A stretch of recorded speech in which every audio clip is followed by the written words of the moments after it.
he's going to get the deal as I predicted, and I gave Dusty a clip that said Trump is going to get the mineral deal because that's how he negotiates, Stephen A. In this video, Bill O'Reilly and Stephen A. Smith joined Chris Cuomo on his show on News Nation. Bill O'Reilly and Stephen A. Smith discussed Donald Trump's congressional address. With that, let's watch Bill O'Reilly wreck Stephen A. Smith. Stephen A. Smith. Yes.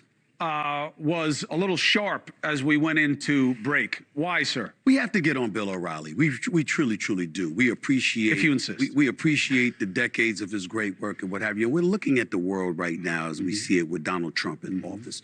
All right, tariffs imposed against Mexico, China, and Canada. You got him, saying they ain't gonna deliver any more weapons to Zelensky and Ukraine. We've got all of that going on. Inflation hasn't dissipated, at least not to our satisfaction. We've seen all of this stuff going on, which leads to angst and a level of discomfort, right? What does Bill O'Reilly come on national television and say?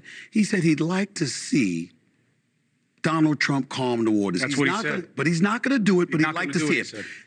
Isn't it Bill O'Reilly that told us he's known Donald Trump for decades? Isn't it Bill O'Reilly that's very influential? He's very influential. Isn't it Bill O'Reilly who prides himself on being influential? Isn't it Bill O'Reilly who said, "You said that's my guy. I'm tight with Donald Trump. I can talk to him." I'm saying to myself, nobody's asking you to go into the Oval Office and write policy, okay? But nobody's asking. What we're saying is, where's Bill O'Reilly's influence when it comes to this? How come he can't get Donald Trump to calm down? I mean, why is that too much to ask? Maybe he likes the chaos. I think Bill O'Reilly likes the chaos. That's right. Doesn't love the Maybe he's instigating. Maybe he's assisting Donald Trump in instigating. Maybe there should be a Killing Bill O'Reilly book in the series. Okay. The Manchurian candidate, I tried to leap the White House fence today, but the Secret Service grabbed me. Donald Trump does what Donald Trump wants. He's well aware that I believe he should reassure the folks. That would be the best play tonight. And very specifically...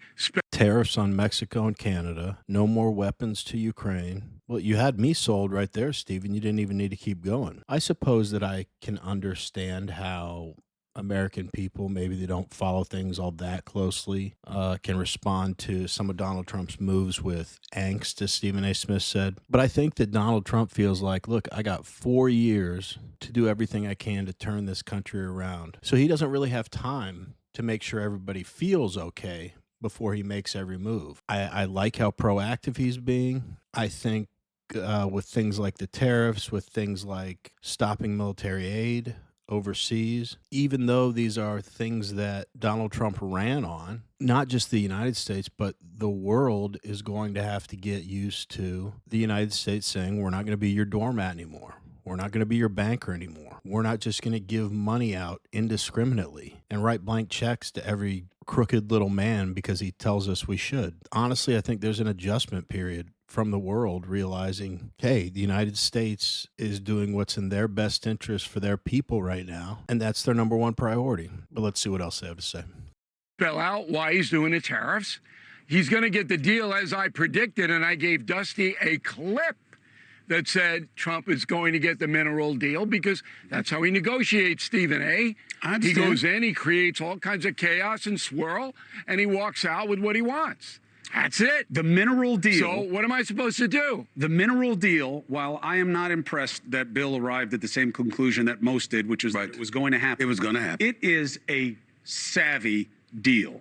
2 reasons. One, it does reassure Americans that they're getting something back. That's right. That's the big thing for me. He tapped into something that has always been felt but not articulated. The second thing is the deal involves putting American concerns, corporations, in those areas, which are all in the battlefield area. Which, by the way, lives up to his mantra about America first. So when you do that, but Russia can't strike there. I understand that. Russia can't strike there. That's a big, big deal. And the bottom line is this. If you're talking about the American people getting some money back, nobody can refute that. And no, I don't understand how a single American citizen can argue with Donald Trump. I'm not trying to agree with the man too much, but damn it, when he's right, he's right. When he's sitting across from these folks and he's asking about why do we give so much? Where's the rest of Europe? What's your contribution going to be? How come we have to give so much and get so little in return? We're tired of getting hosed. And it does make you look at the other party and say, you do need to explain why we've been getting hosed for so long. If you like watching videos like this one, like and subscribe. We'd really appreciate it. Let's get back to the video. such an inordinate amount of money. It does. He does bring attention to that, and I don't think anybody should nor can refute that. And it does seem that Zelensky got the message he has to come to the table. I don't understand the tactic, but Bill, to your point, it's not my position to judge his style and his tactics. It's only to judge the results. I don't get trashing Ukraine and painting Zelensky as a dictator and a kleptocrat. I don't get it. I don't know why he needed to do that. I kind of do now. Because you want Zelensky out if he's not going to be cooperative. Right. Just he's been alluding to, they need a new president. Get him up out of there. The people need to turn against him, etc. If you're doing something like that, then it's not just a war that he has to worry about. He has to worry about being ostracized. And I don't care who you are in terms of your patriotism or what have you. All of us are individuals, especially those leaders. And when you're thinking about, or when you're threatened with being ostracized, you never know what that will force you to capitulate to. So I do understand that tactic. The guy who, I don't know what he was dressed in, but he just ran out into the vehicle from the White House was Elon Musk. So we knew he was going to be in attendance tonight. Here's the president right now with the first lady, preparing to leave. They thought he might. I'm not saying anything anybody doesn't know already, but it's worth repeating what they said. Trump is a negotiator. He's a businessman. A lot of people cite that reason as one of the reasons they voted for him. He will get that mineral deal with Ukraine, and the U.S. will finally get something back for all of the money we have wasted on Ukraine. So while I know Trump wants to end the killing, which I am all for, and end this war, it just shows how him and his team are thinking steps ahead. They're thinking, okay, when the war is over and all the killing is done, how has all the money we've dumped into this benefited us? And he found a way, and it's not a sleazy way. It's a situation that benefits both countries. I got to give Stephen A. Smith props here. He said, why do we give so much? What about you, Europe? And he said we should ask the other party, meaning the Democrats, why have we been getting hosed for so long? Meaning, why are we sending all our money to foreign wars, and why are we footing the entire bill while European countries won't? And I'll add another question that we should be asking Democrats is, why do you allow it to continue when you've been in power? And I think the answer is obvious. We're not sending all of our money to worthless causes that don't put Americans first because we're benevolent, which the U.S. is, by the way. We're doing it because folks are getting rich by skimming a little here and a little there, and that needs to stop. And that's why I hope Doge keeps going full force ahead. And Stephen A. Smith made another great point, which I always ask, which is, why would Americans be unhappy with asking these questions? Essentially, what are we getting for all the taxpayer money our politicians are sending overseas? And talking about Trump, having an end game with these negotiations and being able to think towards the future, they make a really good point here that Trump put this great deal on the table. All Zelensky had to do was sign it and go have lunch, but he acted like a jackass. I think at some point his own people are going to start putting pressure on him and saying, stop the killing or sign this agreement, which is very favorable to us, and it brings the U.S. closer as an ally, you dummy. So he's not just getting pressure from the United States or other countries that want the war to end. He's getting it in his own country. Anyway, let's wrap it up. And say something. Looks like he's going right into the beast. Too. There he goes. He's going to say plenty tonight. Bill, Ukraine. Did Trump play it to his advantage, and what happens next? Number one, I was ready for fisticuffs with Stephen A., and all I got was, hey, you got to tell Trump to calm down.